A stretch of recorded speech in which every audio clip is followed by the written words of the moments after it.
Siamo qui con il maestro Alfredo Albiani, maestro di Tai Chi e Qigong.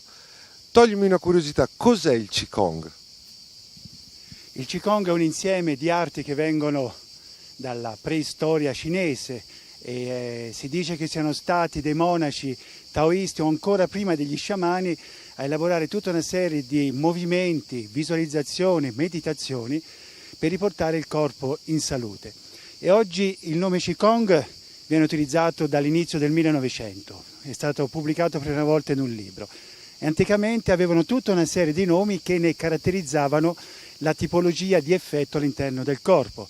Quindi avevamo il Tao Yin, che significa condurre e guidare, Yang Sheng, che significa nutrire la vita, Tu Na, che significa eliminare il vecchio per assorbire il nuovo, e via dicendo altre tecniche. E questi insiemi di esercizi servono, se applicati secondo questi principi, a pulire l'organismo, a eliminare le stasi del sangue e della linfa e a favorire la ricostruzione delle relazioni fra i sistemi vitali dell'organismo, il sistema nervoso, quello endocrino e quello immunitario.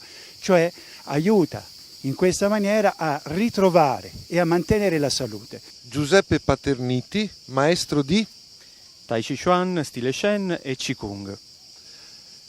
Raccontaci un po' il Tai Chi prima e gli effetti che ha sulla salute delle persone. Il Tai Chi Chuan nasce come arte marziale più o meno nel 1400 in Cina. Adesso ultimamente è diventato molto popolare soprattutto per l'aspetto salutistico di questa disciplina. È una disciplina psicocorporea che quindi lavora a 360 gradi sull'individuo e ha effetti appunto sia sull'aspetto fisico che sull'aspetto psicologico.